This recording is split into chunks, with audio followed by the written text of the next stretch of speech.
What's good YouTube, and welcome to the house. On a couple of market watches ago, I brought up Paleozoic Deinamiscus, because Seta channel was coming out, and Paleozoic Trap Trick Frogs was hyping into the market a little as a viable stun deck, and I still think it has potential, but it's not showing up in, the amount I would have thought at regionals. The other reason I brought it up is because in a previous YCS metagame, it showed up surprisingly, and while YCS in Japan are only one game instead of a match, making this a much more interesting tech conversation there, pros in the TCG are starting to pick up on this card, and it's giving it a little bit of hype.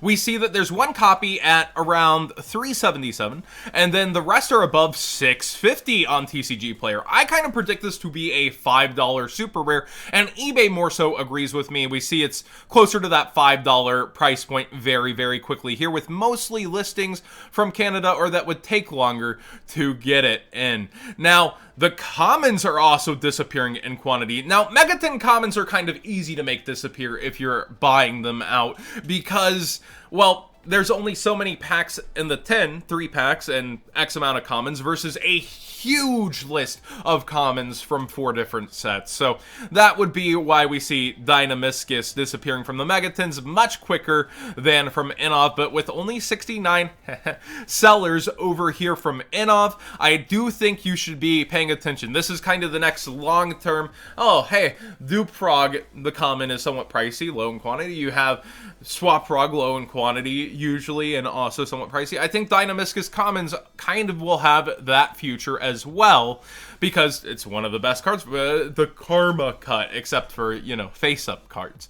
And if you want in on these conversations a little early, I'm going to be doing better about keeping up with news that I see on the Patreon, but I will put everything from the Patreon public and market watch as well. Just if you want in on the conversation a little early, it's over here at just the $2 and up tiers, and find out why almost no one's left the $20 tier that gives mailed out incentives to you guys from the OCG. Some swag from over there, such as Ultimate Rares or Alter Arts we don't get. That being said, value displacement, something we talked about with Dual Power before, where certain cards are destined to fall down, such as Ash Blossom, which is actually right up right now because of the competitive season. People gotta play, and Dual Devastators all the way in October. It's kind of hilarious. It's just destined to fall down. Hermetic Seal has also gone up, but Evenly Match is what's really caught my eyes in that it's creeping up, creeping up, creeping up. And people still say, man, if you evenly match me, it's just game right now. A really good option against Sky Striker as well. And if you're gonna spend that little extra money on evenly matched, go for the secret rares, because they're barely up versus the ultras on TCG Player. Right now you can still get them relatively cheaper on eBay. They start at $12, and then you get those annoying sponsored listings, and then it goes towards $13 and so on. And I think that if you're at that $13 versus a $15 price point, just get a secret rare copy. For a couple more bucks, you have a way better long-term investment in terms of value, and if it does have another reprint announcement, the secret will hold value and drop slower, even if it's from the Mega Pack or original, but original's obviously preferred. Blackluster Soldier is reigning chaos on the market. $78. This is crazy how it keeps bumping up after it starts to cool down, but it's really the driving force behind the pack battles of Legend Heroes Revenge now, with Boral Sword starting to fall in price a little bit. And we see it's at 58 on eBay with an auction all the way to 56. They have best offer on. You could probably just message them 55 and they'd probably sell it to you, question mark. But seriously, this card, its main importance for those saying, oh, you don't need it, you can play without it, that kind of stuff. It's a Link 3. Now, Link 4s are pretty easy to go into as well with how special summoning in Yu-Gi-Oh! Works, but that specific number and having access to that specific number over a 4 in competitive Yu-Gi-Oh! And testing will come up time and time and time again, trust me. So, if you're looking at playing with or without it, maybe test a ton on Dueling Book in the higher rated and see how often it comes up or does not come up for your deck and decide from there before dropping the big cash on it. But I don't see this falling back below 50 to 48 like in a very, very long time. I think it's really going to stick up towards this price point with the volley of buyouts and the people scrambling for it, and I don't see a reprint on the horizon as it's a Link Vrains import, and Battles of Legend cards tend not to just get reprinted like this. It will probably be waiting a while.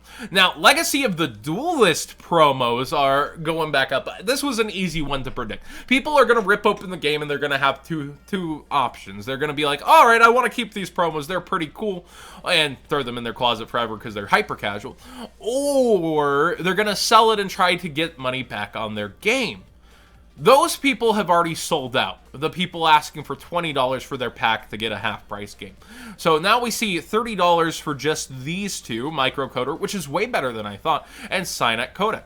Now, Microcoder has a lot more potential than I initially gave it credit for. Being able to search Cynet Mining's a huge one because I was playing it in an interesting Salomon Great build to search the counter trap and make transcode to be able to OTK as well.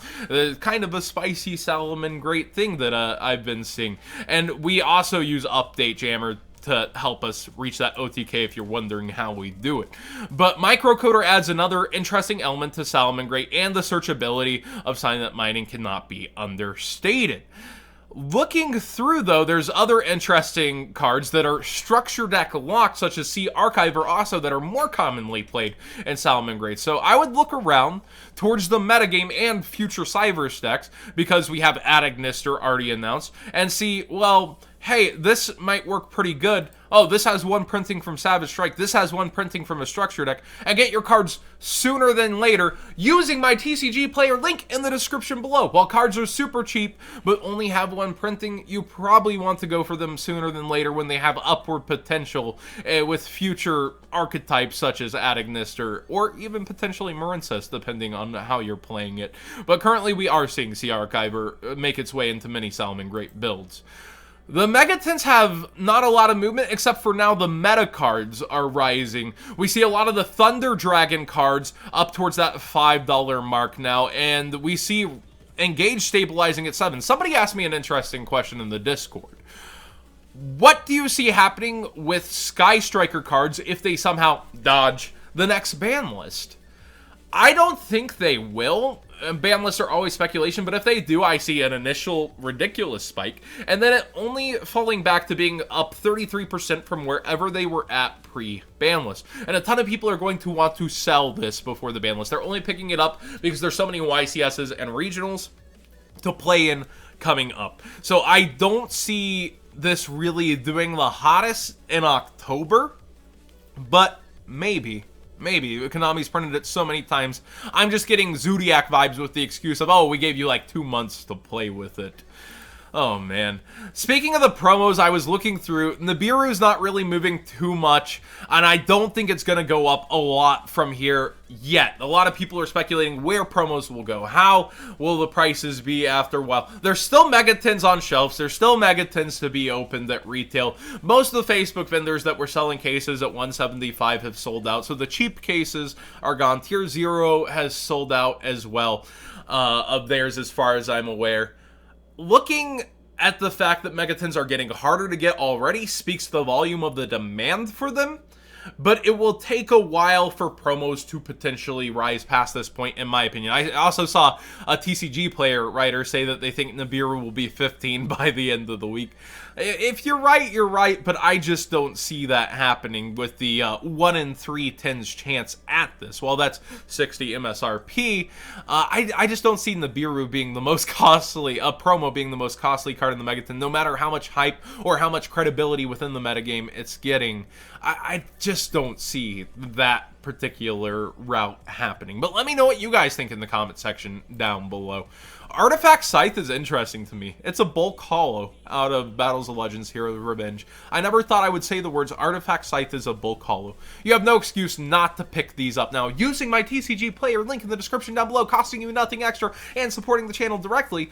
But just over time, find top sellers that are selling this card, and of course, you know, giving the free shipping on the over $5 orders, and get yourself some extra copies of this, because there's always going to be metagames where this becomes relevant again over time. I don't think there's ever going to be a place where Scythe, you know, shutting off the entire extra deck just becomes fully irrelevant. And even when, you know, it's bricky, it's clunkier, there's going to be revolving points to where a metagame slows down enough for Scythe to become viable.